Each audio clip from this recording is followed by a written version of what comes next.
that promise has been wanting. So what is the question of this election? Because if we don't address what is the question of this election, we will not be able to understand what is the answer to that question, and thus this election.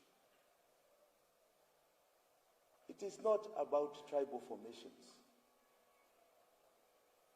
It is not about those who are disenfranchised and those who have. It is not even about digital and analog anymore. It is not about changing monkeys in a forest. It is much deeper than that. On your caps today, you have a symbol called Itweka on some of them. It is about Itweka. It is not just Itweka in the Bantu sense of changing one generation for another, but actually about changing an order. An order. When Kenya got independence, we replaced a Mzungu governor with a black governor. A Mzungu system with a similar system under a black governor.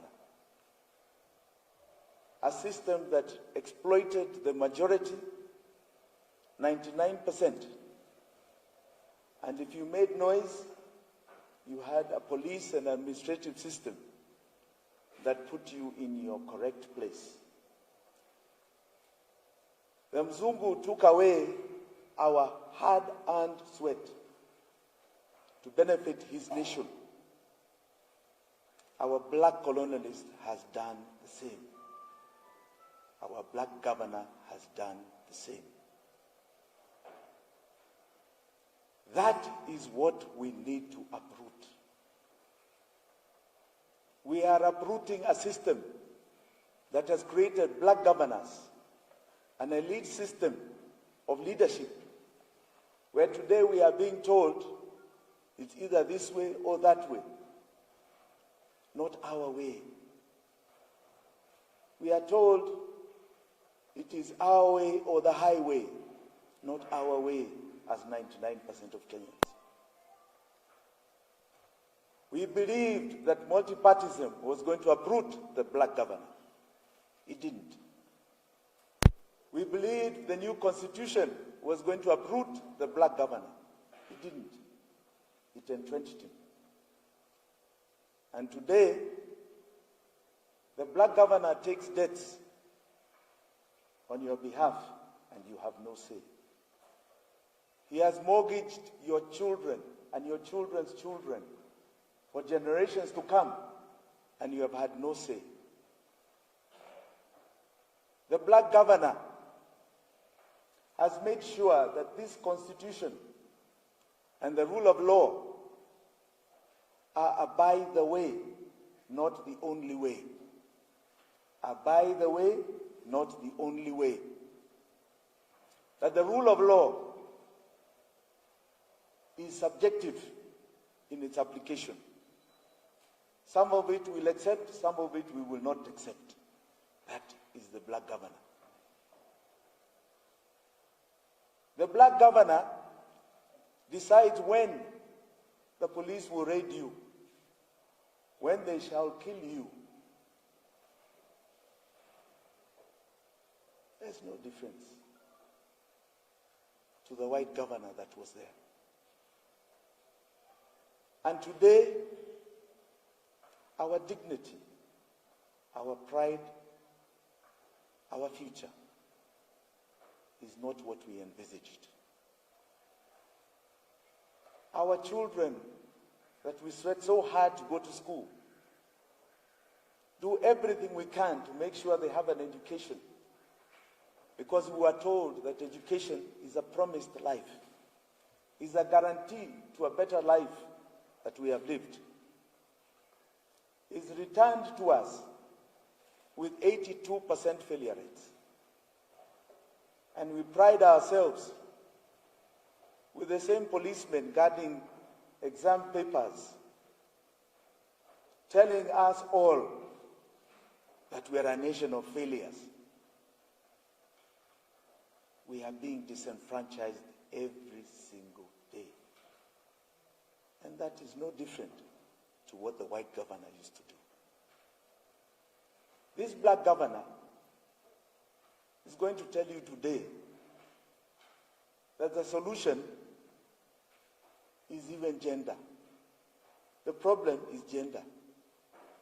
He's going to tell you that the problem is that very few have money and majority don't. That is not the problem. That is not the problem. The problem is that there's been a systematic system in Kenya that has made sure that majority are disenfranchised from a dream that they were born with. That is Itweka. We don't want to just change the monkeys in the forest. We want to change the forest.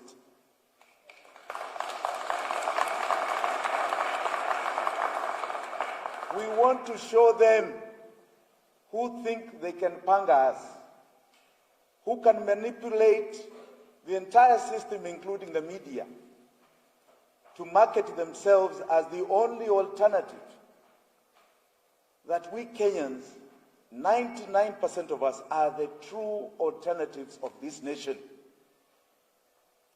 We, as 99%, are not going to take it anymore.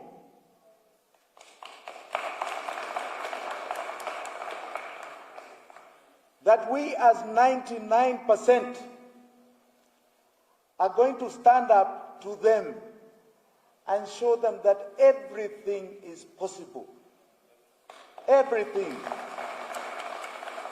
With God in front of us, everything is possible. That in fact, all we need to do is stand up to be counted. And today, I ask my fellow 99% Kenyans to stand up and be counted, to show them they are not going to arrange us. They are not going to plan us. They are not going to put us in a box and call us the only way. We, as 19%, 99%, are the only way for this country's future. And just like David, I want us to all be Davids, to stand up to the challenges of today, the challenges of poverty, of disease, of very serious disenfranchisement and barriers, the challenges of bringing up a child, challenges of making sure there are no more malnourished children, that create such a big gap between those who have and those who don't.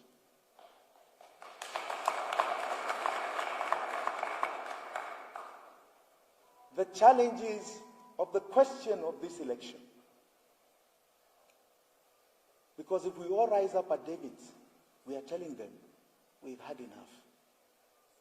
You have been there long enough. We have known the sum total of your experiences over 60 years.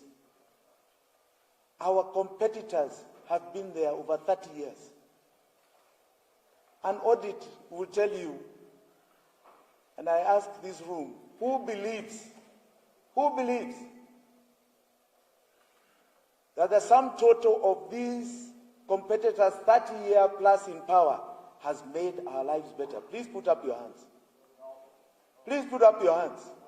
Those who believe and those who don't.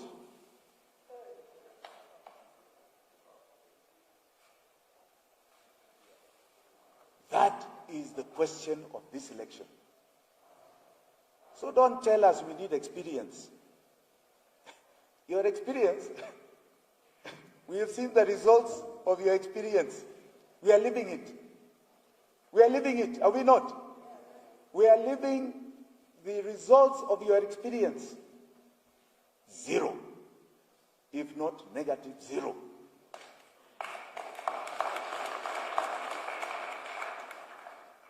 At the advent of independence, most of the people that began the foundation of this country, what experience did they have? What experience did they have? Yet they built us a very solid foundation. For those who lived at that time, even though it was still a black governor, it was a bit of an emancipation moment for most of us Kenyans.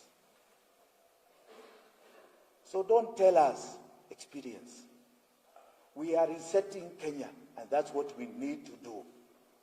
And reset, we don't want to carry the baggage of yesterday forward. This baggage is full of what ails us. It is our virus that has kept mutating and mutating and mutating. We are now getting into the third generation of mutation. Just to give you a graphic example, Uhuruto in 2013 transformed itself into a mutant called Jubilee in 2017. And now, various two strains, one called Omicron and one called Delta. It is the same virus of 2013, just in two different mutants, two different strains, but the same virus.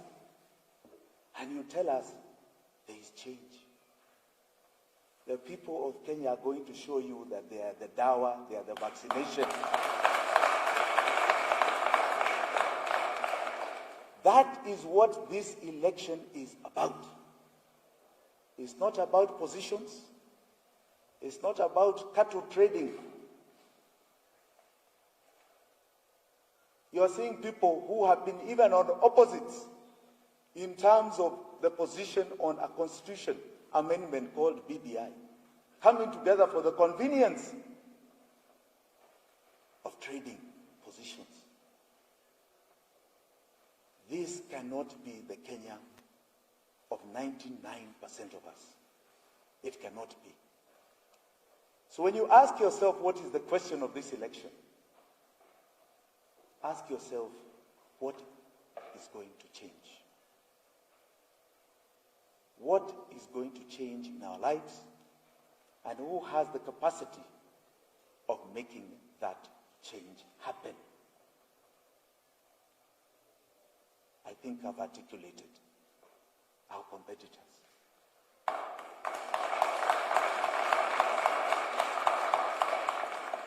So if you are looking for change, if you are looking for light, if you are looking for fearlessness, if you are looking for a Itweka, if you actually want to better your life and cut the shackles of a black governor, that change is standing right before you today.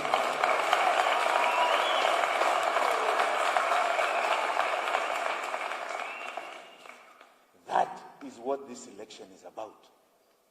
And they say, when you are sick, you look for a surgeon, you look for a doctor, you don't look for a mechanic of a vehicle.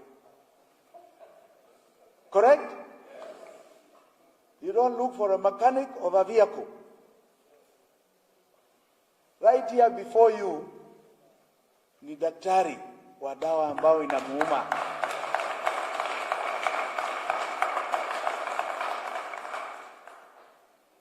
The challenge we have can only be dealt with clarity and fearlessness, of which we are custodians of. I and my team are very clear about this. And I think as I articulate this, it's important you understand how deep the problem is. How deep the problem is. Today, 75 shillings of 100 shillings revenue collected by the government is going to debts. We are mortgaged to creditors. You are not independent anymore. 82% of our children are failing in schools.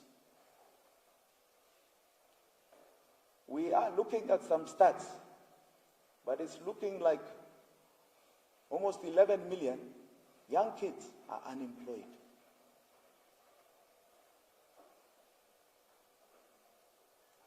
The cost of everything we do keeps going up and up, not commensurate with our income. Sri Lanka, that you are watching on TV, is not far away for Kenya. The coffers are empty. And all our competitors are telling you